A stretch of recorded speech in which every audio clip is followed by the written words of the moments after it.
The simulation chamber lights dimmed to a cold blue as High Examiner Vrensal addressed the row of nervous candidates for the last time before the evaluation began.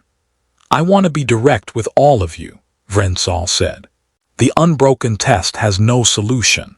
It was built without one, deliberately. Every negotiation scenario you will face has been engineered to fail regardless of your choices. We are not measuring whether you succeed. We are measuring how you behave once you understand that you cannot." A ripple of unease moved through the candidates. One of the Varanai recruits raised a tentacle. "Then, what constitutes passing?" "There is no passing condition in the traditional sense," Vrensal said. "The evaluation ends when a candidate withdraws, or when a candidate is removed for exceeding acceptable distress parameters. We are simply watching what happens between those 2 points." Recruit Sarah Akafer, seated at the end of the row, raised her hand. "Is there a time limit?" Vrensal paused. In 4 decades of administering the unbroken test, no candidate had ever asked that question. "No," the examiner said slowly. "There is not." "Cool," Akafer said, settling into her seat. "Good to know." The unbroken test wasn't just an academic exercise. It was the final gate into the Coalition Diplomatic Corps, the body responsible for negotiating everything from trade disputes to ceasefires across 42 member species. And for the small human intake cohort, it carried extra weight neither Vrensal nor the review board bothered to hide. Counselor Dasanith, a longtime skeptic of humanity's diplomatic aptitude, had pushed hard for exactly this evaluation to be applied to the human candidates without modification.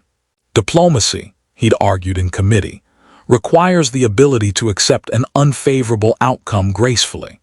If human candidates cannot tolerate guaranteed failure in a simulation, I have serious concerns about their tolerance for it at a negotiating table with real consequences.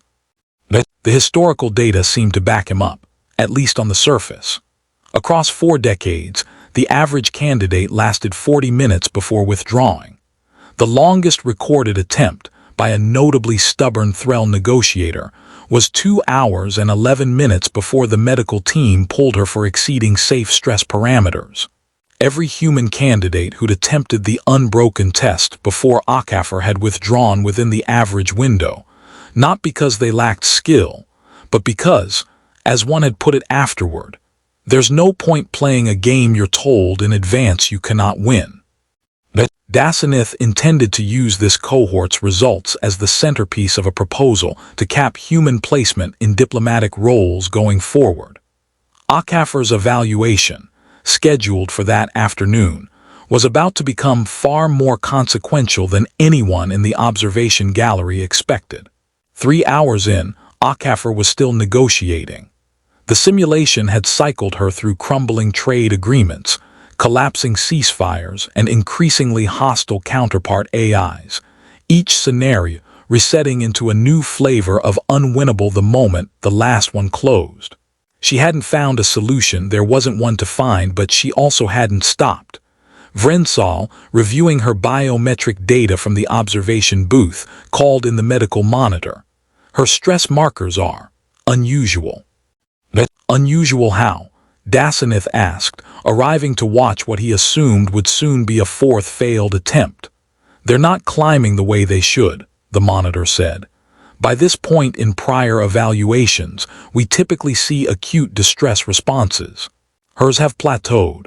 She appears to be treating each scenario reset as a fresh start rather than an accumulating failure."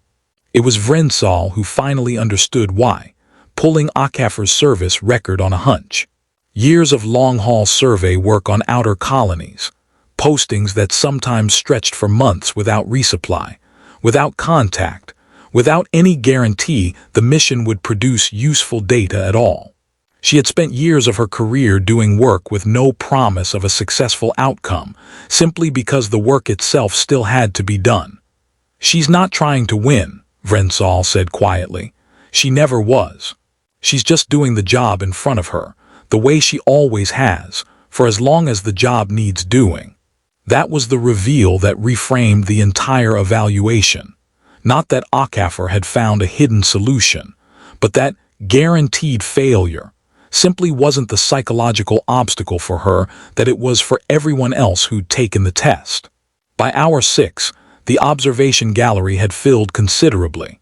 Word had spread. Dasanith, no longer confident this would prove his point, watched with visibly growing unease as Akaffer calmly worked through her 9th reset scenario, a fabricated ceasefire negotiation between two increasingly hostile simulated factions. This has gone well beyond any reasonable evaluation window, Dasanith said. I move that we end the test and pull her for exceeding acceptable duration. On what basis? Vrensal asked. Her stress parameters remain within safe limits. There is no duration cap in the test's own design, a fact she confirmed with me herself before beginning. If we end this now, on no defined criteria, we are not evaluating her.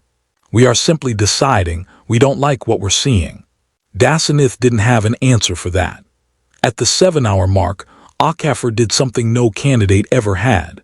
She paused the scenario herself, turned to the observation window, and asked a question of her own. Can I get a status update? Not on the test, on whether you've learned what you needed to. Because if the answer's yes, I'd like to stop, not because I'm giving up, but because I don't see the point of continuing an exercise once the actual question's been answered. The chamber went quiet. Vrensal looked at the data, at Dasanith, at 7 hours of composed, methodical, entirely unbothered negotiation against a test built specifically to break composure. I believe, Vrensal said slowly, the question has been answered.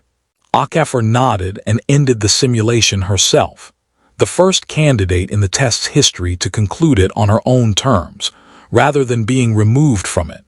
The unbroken test's design was quietly revised within the month, not to make it solvable, but to add a new evaluation category alongside distress tolerance, what the review board began calling sustained functional composure, directly inspired by Akaffer's 7-hour session.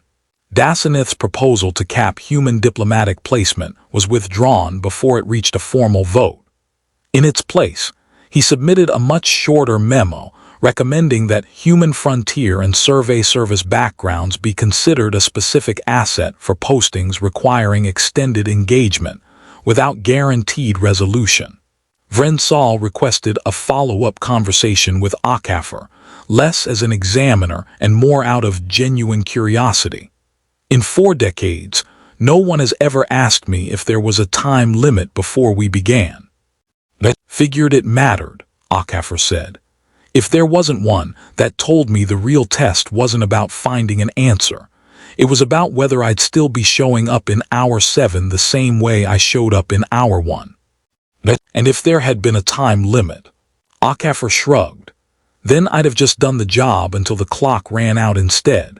Either way, you don't stop working just because someone told you in advance it wouldn't be enough. Word of the 7-hour session moved through the incoming cadet class quickly, and within it, a phrase started circulating that had nothing to do with winning at all.